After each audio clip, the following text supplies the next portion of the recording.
It should be reflected on the paper. ये दिखना चाहिए उसको कि पैराग्राफ चेंज हो रहा है। और यहाँ पे जो बॉडी वर्ड है ये इस तरीके से वर्ड बॉडी ये ऐसा कुछ मेंशन नहीं करेंगे और 4-5 पैराग्राफ लिखेंगे and these paragraph should be multidimensional. तो इसमें ये क्वेश्चन पूछा गया और सेम क्वेश्चन 2017 में पूछा गया था यूपीएससी द्वारा ही, और उसकी ये झलक है। जो लोग सिलेबस पीवाईक्यूज इन चीजों पे फोकस नहीं करते हैं तो वो उसका हर जाना एग्जाम में इजी टॉपिक लिया तो नंबर कम आएंगे, हार्ड टॉपिक लिया तो नंबर ज्यादा आएंगे।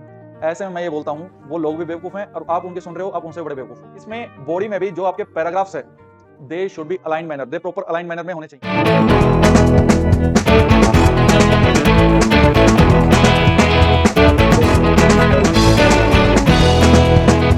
Hind everyone, welcome back to AVKS academy. मैं नवीन शोगन एक बार फिर से स्वागत करता हूं एवीकेएस के इस प्लेटफॉर्म पे। और ये हमारी इस सीरीज की सेकंड वीडियो है।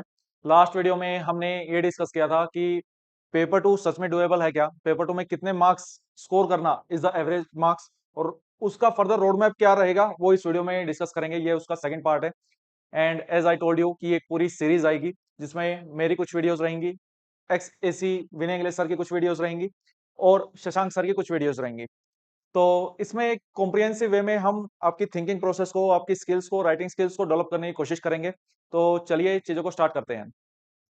पेपर टू में बहुत सारे स्टूडेंट्स को फोबिया रहता है, ये हमने लास्ट वीडियो में डिस्कस किया था, और ये फोबिया किस कारण रहता है ये मैं आपको इस वीडियो में बताऊंगा। क्योंकि 99% कैंडिडेट्स ऐसे होते हैं जिनको पेपर टू का सिलेबस पता ही नहीं है। अगर किसी ने कुछ इंपॉर्टेंट टॉपिक्स निकाल के दे दिए तो वो सोचते हैं these topics are the syllabus, लेकिन ऐसा नहीं है।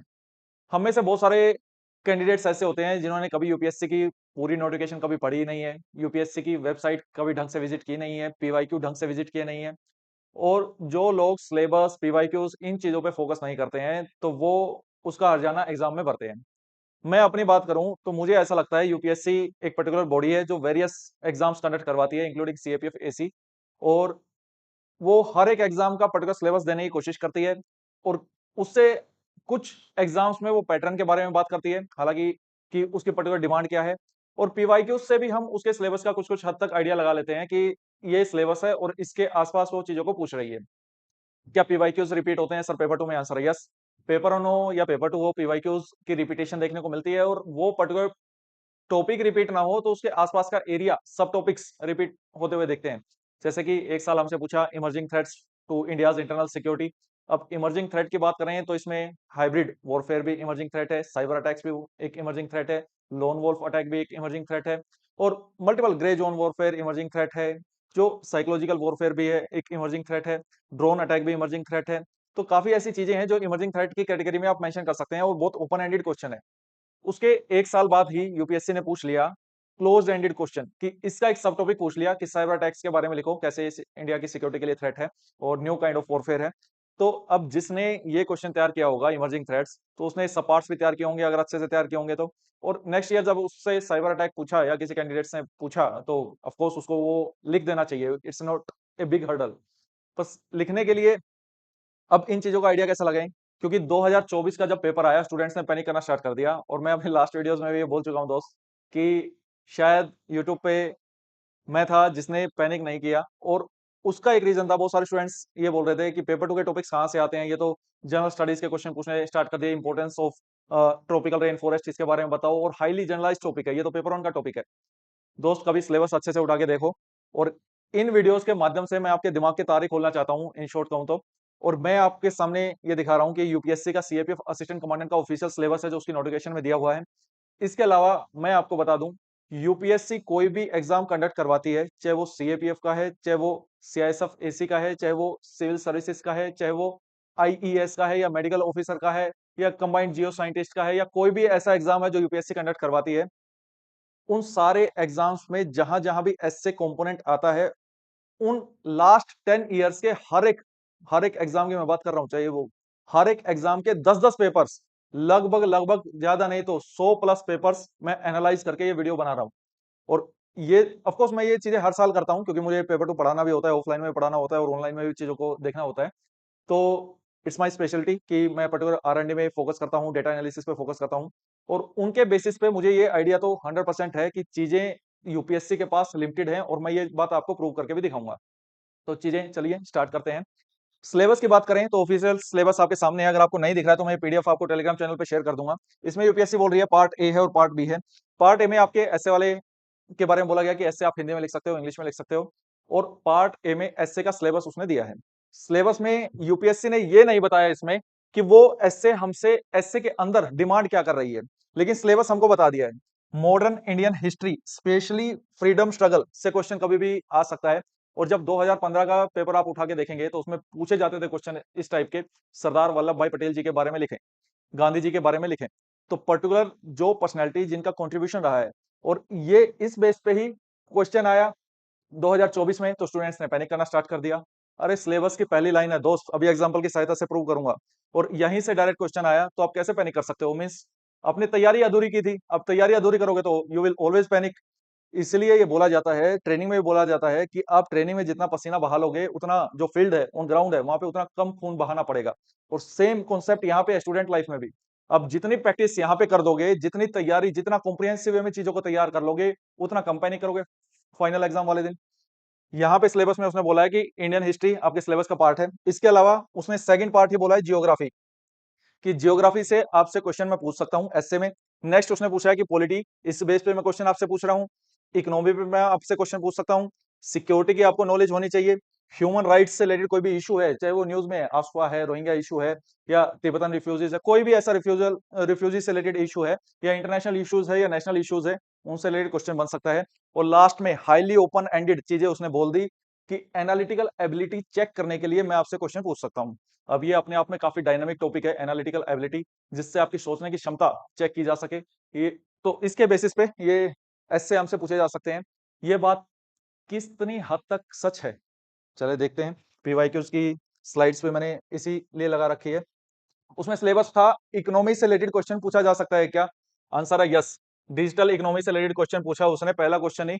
अपॉर्चुनिटी एंड चैलेंजेस, सर आप बोल रहे थे कि यूपीएससी के पास तो काफी लिमिटेड क्वेश्चंस हैं, क्या आपके पास कोई प्रूफ है? यस, 2024 में ये क्वेश्चन पूछा गया, और सेम क्वेश्चन 2017 में पूछा गया था यूपीएससी द्वारा ही, और उसकी ये झलक है। This is the question, cashless transaction scope and prospect of in India. ये भी डिजिटल इकोनॉमी उसने पूछा, और 2024 में इस चीज को रिपीट करते हुए उसने पूछा कि डिजिटल इकोनॉमी के बारे में। ये बस वर्ड को कैसे चेंज किया, वहां पे अपॉर्चुनिटीज बोला, यहाँ पे स्कोप बोला, सिर्फ इंग्लिश के वोकैब यहाँ पे बस चेंज कर दे रहे हैं वो।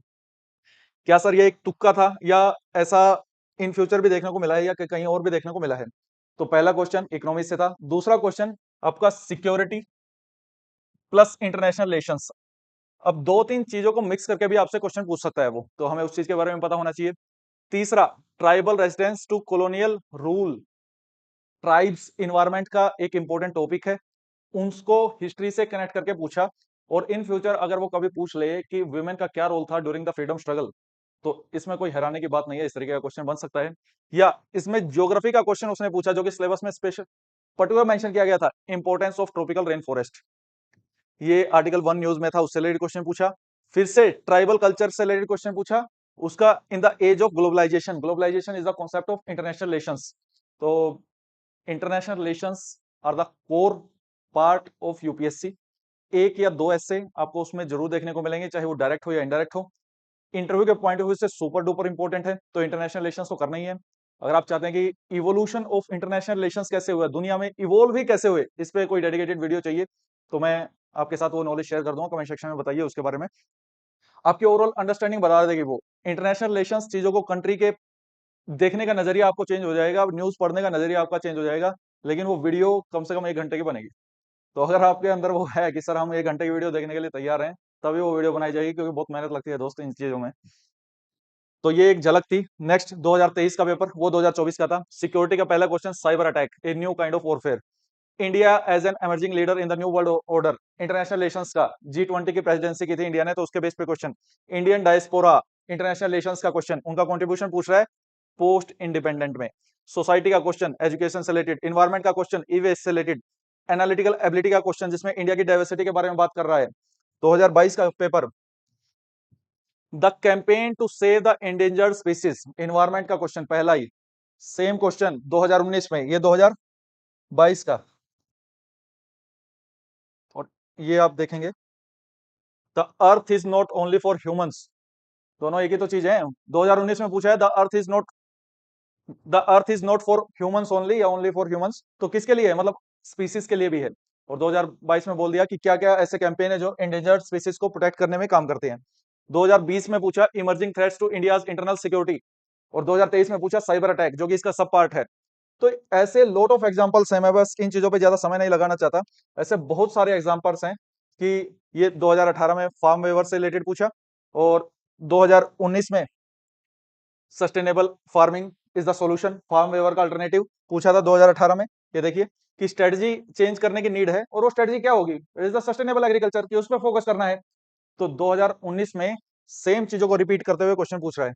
और 2019 और ये 20 वाला जो पेपर था, जिसने 2020 का पेपर कर लिया होगा और 2021 का जो पेपर लिखा होगा, उसकी बल्ले बल्ले हो गई होगी। यहाँ पे चाइना इंडिया से रिलेटेड क्वेश्चन 2017 में भी सेम क्वेश्चन देखने को मिला।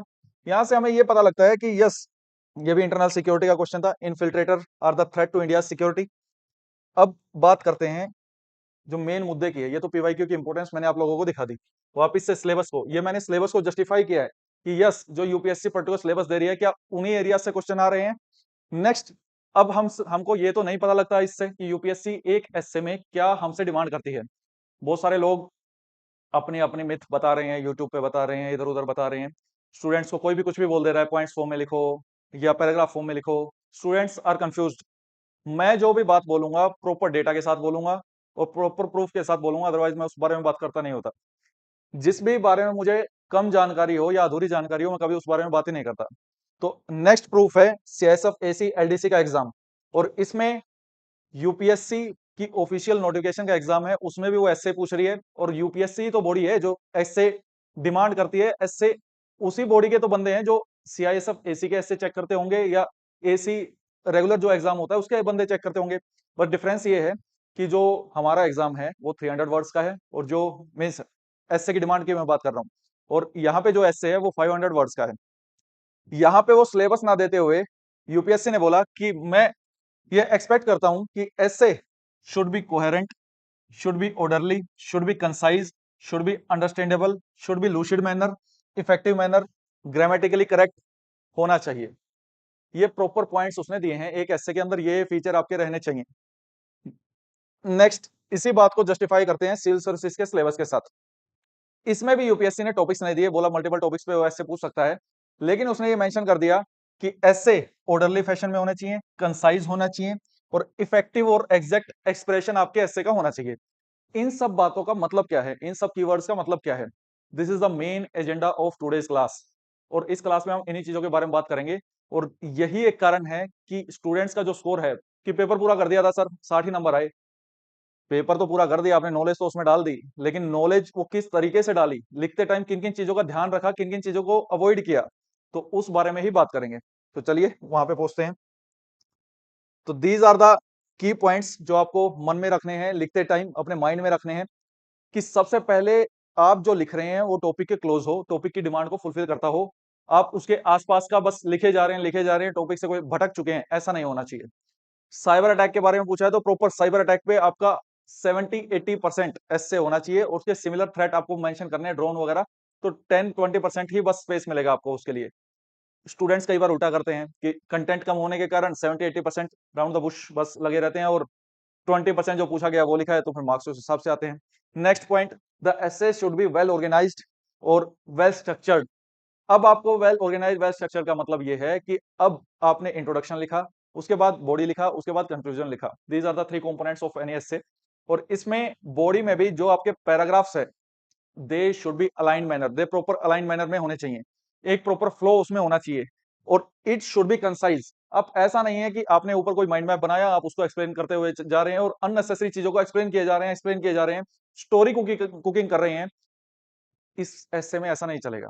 सिविल सर्विसेज में स्टोरी कुकिंग बस होती है, क्यों? क्योंकि 1000-1200 वर्ड्स लिखना है। एग्जाम्पल की सहायता से बात करें, अगर कभी ऐसे आ जाता है कि डेवलपमेंट और जो सिक्योरिटी थ्रेट्स हैं वो कैसे इंटरलेटेड हैं, उसके बारे में आप बताइए। अब बोला जाए कि how lack of development is responsible for the naxalism या सिक्योरिटी प्रॉब्लम इन इंडिया, तो उसके बारे में जस्टिफाई कीजिए। अगर मुझे सिविल सर्विसेज का ऐसे लिखना है तो मैं इस तरीके से कुछ शुरुआत करूंगा कि एक राजेश नाम का लड़का था, वो छत्तीसगढ़ या झारखंड, छत्तीसगढ़ ले लेते हैं, छत्तीसगढ़ में पैदा हुआ, और उसके माँ बाप नहीं है, उसको कोई एजुकेशन नहीं मिली, उसको कोई हेल्थ फैसिलिटी नहीं मिली, उसको कोई जॉब नहीं मिली, क्योंकि उसके पास कोई स्किल नहीं है। उसके आसपास के लोग नक्सलाइट्स को ज्वाइन कर रहे हैं, और नक्सलाइट को ज्वाइन करने से उसको दिख रहा है कि उन लोगों को पैसा भी मिल रहा है और उन लोगों को पावर भी फील हो रही है क्योंकि गन उनको मिल जा रही है, तो देर आर हाई चांसेस कि वो पर्सन अब नक्सलाइट्स को ज्वाइन कर लेगा to enjoy that particular power and money. उसको गवर्नमेंट अवेयरनेस कुछ है ही नहीं। तो यहां से हम बोल सकते हैं कि लैक ऑफ डेवलपमेंट के कारण वो देश के लिए खतरा बन रहा है। और सपोज एक वाई पर्सन है जो दिल्ली में रहता है, उसके माता पिता डॉक्टर हैं, वो अच्छे स्कूल से पढ़ा है, कॉम्पिटेटिव एग्जाम्स की तैयारी की है, उसने प्रॉपर आईआईटी में एडमिशन लिया है और आईआईटी हो गया है। अब वो गवर्नमेंट कॉम्पिटेटिव एग्जाम्स की तैयारी कर रहा है कि इसरो में अप्लाई कर रहा है, डीआरडीओ में अप्लाई कर रहा है, एनटीआरओ में अप्लाई कर रहा है, XYZ जो भी। हाई चांसेस हैं वो पर्सन देश के लिए एसेट का काम करेगा। क्यों? एक पर्सन अब लाइबिलिटी है, एक पर्सन एसेट है ड्यू टू डेवलपमेंट, कि एक के एरिया में डेवलपमेंट थी और एक के एरिया में डेवलपमेंट नहीं थी। तो this is the example where we can interrelate development and the security threats और नक्सलिज्म XYZ। सीएपीएफ में इतना समय नहीं है, 300 वर्ड्स है, स्टोरी लिखने बैठे बस स्टोरी होगी। सीएपीएफ में हमें बताना है what is the distorted development. जब डेवलपमेंट इंड्यूस करे डिस्प्लेसमेंट, तो वो डिस्टोर्टेड डेवलपमेंट है। आपने लोगों से पूछा ही नहीं कि पर्टिकुलर एरिया में डेवलपमेंट की नीड है या नहीं है, बस लोगों को वहां से हटा दिया। नेक्स्ट, अगर हम इंक्लूसिव डेवलपमेंट पे फोकस करेंगे तभी वो नक्सलिज्म जैसी प्रॉब्लम को सोल्व कर पाएगा, क्योंकि नक्सलिज्म एक ऐसी प्रॉब्लम है जिसको मल्टीपल अप्रोचेस की नीड है उसको सोल्व करने के लिए, जैसे developmental approach, security approach, psychological approach and other approaches. In the developmental approaches हम गवर्नमेंट पे जो फोकस कर रहे हैं that should be the inclusive development.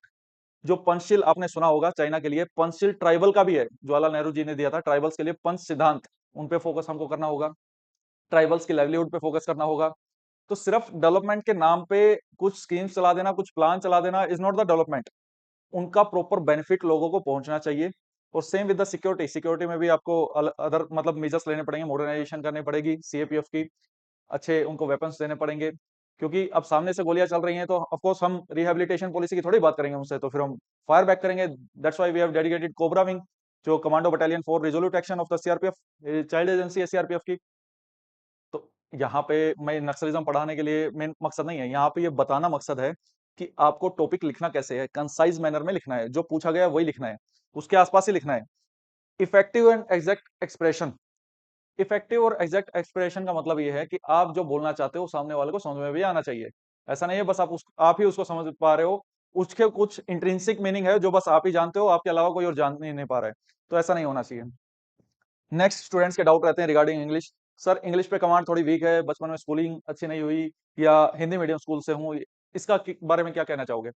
इसमें मैं इतना कहना चाहूंगा कि ऐसे वाला पार्ट आप हिंदी में लिख सकते हैं, लेकिन रेस्ट 120 मार्क्स का जो पेपर है आपको वो इंग्लिश में ही लिखना पड़ेगा। तो English is necessary, English is important, you can't neglect English. लेकिन इसमें ये भी ऐड करना चाहूंगा कि इंग्लिश इज नॉट एवरीथिंग। सिर्फ किसी को इंग्लिश आती है ना, उसको नॉलेज है लिखने की, ना स्किल है, ना उसने प्रैक्टिस की है, ना प्रॉपर टाइम मैनेजमेंट है, तो English will not help him. तो आई थिंक यहाँ पे क्लियर हो गया होगा, भारी भारी शब्दों का कोई मतलब नहीं है जब तक वो एग्जैक्ट और इफेक्टिव एक्सप्रेशन ना हो। टॉपिक डिसाइड कैसे करें सर? बहुत सारे लोग इस मामले में बोलते हैं कि इजी टॉपिक लिया तो नंबर कम आएंगे, हार्ड टॉपिक लिया तो नंबर ज्यादा आएंगे। ऐसे में मैं ये बोलता हूँ वो लोग भी बेवकूफ हैं और आप उनके सुन रहे हो, आप उनसे बड़े बेवकूफ हो।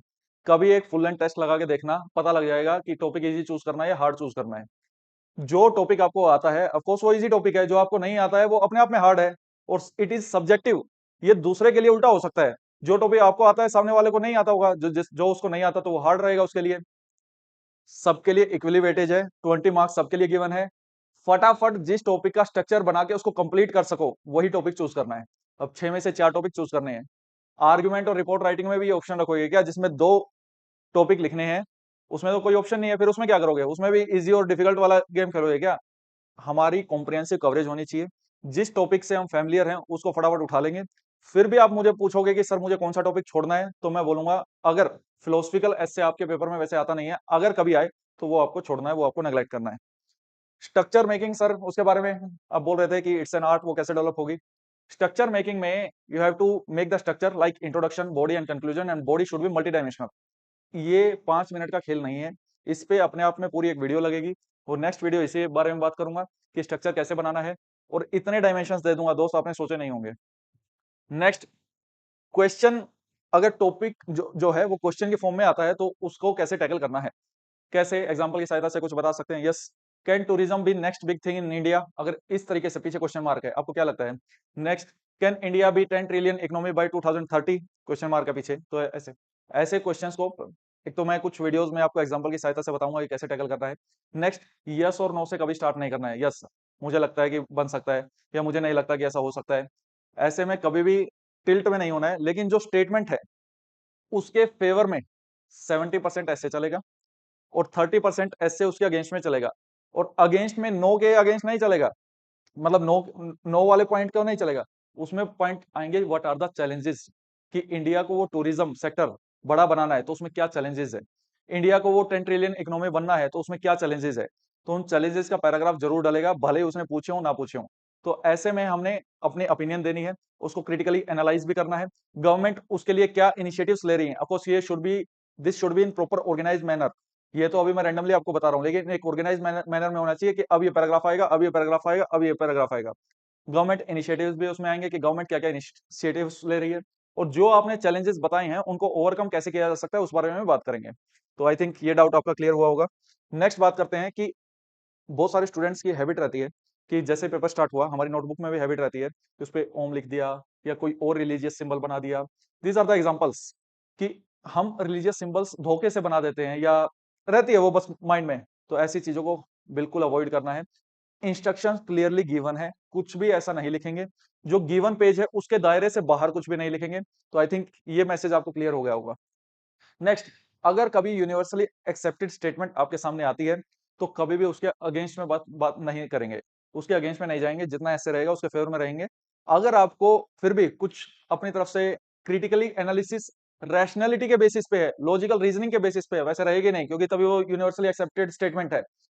अगर आपको ऐसा लगता है कि कोई ऐसा पॉइंट बनता है तो उसको लास्ट में एक पैराग्राफ की फॉर्म में लिखेंगे, ज्यादा से ज्यादा 3 या 4 लाइन में, अदरवाइज पूरा जो ऐसे चलेगा उसके फेवर में ही चलेगा जो स्टेटमेंट है। नेक्स्ट, कटिंग बहुत सारे स्टूडेंट्स करते हैं कि लिखते टाइम उसने कट कर दिया, कि गलती से स्पेलिंग गलत लिख दी, या फिर पूरा लिख के ऐसा बॉक्स बना दिया और ऐसा कांटा लगा दिया कि ये वाला गलत है, अब इसको मत पढ़ना। ये सब चीजें अवॉइड करनी है, और ये चीजें कब अवॉइड होंगी, जब आपने रेगुलर मैनर में प्रैक्टिस की होगी। इंपॉर्टेंट वर्ड्स को अंडरलाइन करेंगे, लेकिन हर एक वर्ड को अंडरलाइन करेंगे ऐसा नहीं है। अब एक पेज पे कम से कम लगभग 3 या 4 ही ऐसे वर्ड्स होने चाहिए, ज्यादा से ज्यादा 5, जिसको आप अंडरलाइन कर रहे हो। ऐसा नहीं होना चाहिए कि पूरा पेज अंडरलाइन नहीं दिख रहा है। स्टूडेंट्स ये लिखते टाइम गलती करते हैं, क्योंकि मैं बहुत ज्यादा कॉपियां देखता हूँ, ऑफलाइन में मैं ही पढ़ाता हूँ, तो बहुत पर्सनल टच में रहता हूँ। स्टूडेंट जैसे ही टेस्ट लिखता है मैं देखता हूँ कि कैसे लिख रहा है कैसे नहीं लिख रहा है, तो उसमें वो आइडिया आ जाता है कि ये अब यहाँ पे गलती करने जा रहा है। तो आपको ये ध्यान रखना है। बहुत सारे लोग बोलते हैं कि अंडरलाइन कर दोगे, अलग अलग पेन से कर दोगे, ब्लैक से लिखूं तो ब्लू से अंडरलाइन, ये सब चीजों में जाना ही नहीं है। अगर आप एक एज पर डिमांड अच्छा पेपर लिख रहे हो तो इन सब चीजों के लिए समय नहीं मिलना दोस्त, कि पेन बदल लूं। और एक्स्ट्रा बहुत स्टूडेंट्स का ये भी डाउट रहता है कि डायग्राम बनाना है या नहीं बनाना है, तो उस पर भी बात करते हैं। सबसे पहले इस चीज के बारे में बात कर लेते हैं कि 3 पेज आपको मिलेंगे एस्से के लिए। एस्से की बात कर रहे हैं, आर्गुमेंट के लिए भी 3 मिलेंगे, रिपोर्ट के लिए 2 मिलेंगे। एस्से में जब आप स्टार्ट करेंगे तो इस तरीके से कुछ पेजेस रहेंगे, और ये ब्लैंक स्पेस रहेगा। मैं कलर चेंज कर ले रहा हूँ। ये कुछ ब्लैंक स्पेस रहेगा, इन स्पेस के अंदर आपका कुछ नहीं लिखा होना चाहिए। जो स्टूडेंट्स ये लाइन को यहां तक ले जाएगा, मतलब वो इंस्ट्रक्शंस के अगेंस्ट जा रहा है। कुछ स्टूडेंट्स ये गलती करते हैं कि एक लाइन में केवल 3 ही वर्ड लिखेंगे, कि मेरे पास वर्ड्स की कमी है और मैं दिखाऊंगा भरे भरे पेज है, ऐसा भी नहीं होना चाहिए। कुछ स्टूडेंट्स ये भी गलती करते हैं कि वो छोटा छोटा लिखते हैं और 300 वर्ड्स को 1.5 पेज में कंप्लीट कर देंगे। दोस्त आपको बता दूं, these 3 pages are the resources and you have to utilize these resources wisely। अगर आप 1.5 पेज में उसको कंप्लीट कर दे रहे हो, मीन्स आपको यूटिलाइजेशन नहीं आता रिसोर्सेज का। इंट्रोडक्शन से पहले कोट अगर आपको पता है तो उसके बारे में लिखेंगे, नहीं पता तो कोई ऐसा पाप नहीं हो जाएगा। नीचे उसका नाम पता है तो लिखेंगे, गलत नाम कभी नहीं लिखेंगे। नहीं याद आ रहा तो मत लिखेंगे, बस सीधा कोट लिख के लाइन लिख के, लाइन को बहुत ज्यादा एक्सप्लेन नहीं करेंगे, उसको एक्सप्लेन करने की कोई नीड नहीं है। नेक्स्ट, इंट्रोडक्शन, ये वर्ड, ये अपने आप में वर्ड, ये वर्ड नहीं लिखेंगे। बहुत सारे स्टूडेंट्स क्या करते हैं, इंट्रोडक्शन लिखेंगे और फिर लिखना स्टार्ट करेंगे। इंट्रोडक्शन सेल्फ एक्सप्लेनेटरी है, जब आपने स्टार्ट किया वो इंट्रोडक्शन ही है। और वो इंट्रोडक्शन कैसे है, उस टॉपिक के जो कीवर्ड्स हैं वो इंट्रोडक्शन में आने चाहिए, और वो फिट होना चाहिए, उससे कोरिलेट होना चाहिए। ऐसा नहीं है टॉपिक कुछ पूछा गया है और जो इंट्रोडक्शन में लिखा है उसको कोई लेना देना ही नहीं है, जो पूछा गया है उससे वो मैच करना है। और इनिशियली कैसे लिखना है, स्ट्रक्चर की तो बात करेंगे ही, नेक्स्ट वीडियो में बात करेंगे। मैं बस ये बता रहा हूँ, एक पैराग्राफ आएगा 5-6 लाइन का, तो वो आपका इंट्रोडक्शन रहेगा। जब भी आपका ट्रांजिशन आएगा इंट्रोडक्शन टू बॉडी, तो ये गैप और ये गैप में डिफरेंस देखो आप, ये गैप कम रहेगा, और ट्रांजिशन जो पैराग्राफ ट्रांजिशन का गैप है वो ज्यादा रहेगा, जो लाइंस का गैप है वो कम रहेगा। It should be reflected on the paper, ये दिखना चाहिए उसको कि पैराग्राफ चेंज हो रहा है। और यहाँ पे जो बॉडी वर्ड है, ये इस तरीके से वर्ड बॉडी, ये ऐसा कुछ मेंशन नहीं करेंगे। और 4-5 पैराग्राफ लिखेंगे and these paragraph should be multidimensional. ये ऐसा नहीं कि एक ही फ्लो में चल रहा है। जितने ज्यादा आप डायमेंशंस कवर करेंगे उतनी आपकी बेहतर नॉलेज है और उतनी आपको अच्छे से यूटिलाइजेशन आती है उस नॉलेज की। तो ये फर्दर पैराग्राफ चल रहे हैं।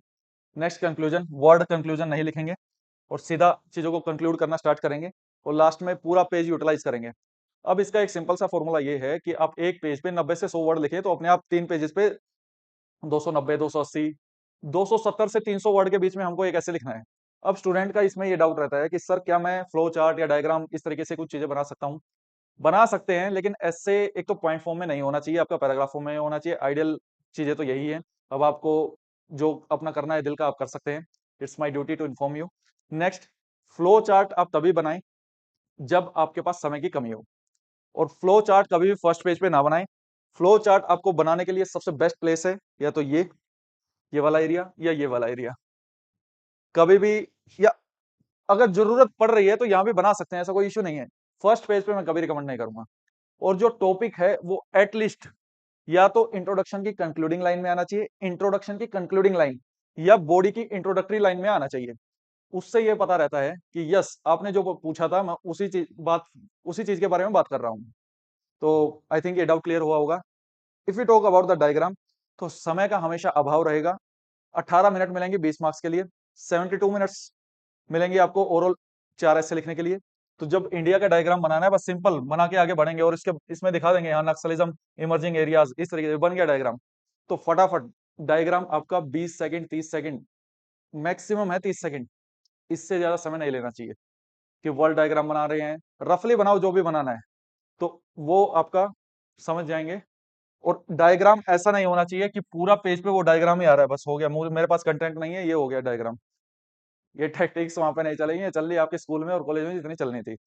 तो आई थिंक मैंने बहुत सारे डाउट्स को, जो मिथ्स को ब्रेक करने की कोशिश की होगी, जो आपके डाउट्स थे। और ये पीडीएफ आपको चाहिए तो वो कमेंट सेक्शन में बता दीजिए, मैं भेज दूंगा टेलीग्राम पे। मिलते हैं नेक्स्ट वीडियो में। स्ट्रक्चर मेकिंग सीखते हैं। ये इनिशिएटिव कैसा लगा इस बारे में थोड़ा बता दीजिए, थोड़ा हमें भी बूस्टअप मिलता है, हमारी टीम को बूस्टअप मिलता है। जय हिंद, मिलते हैं नेक्स्ट वीडियो में।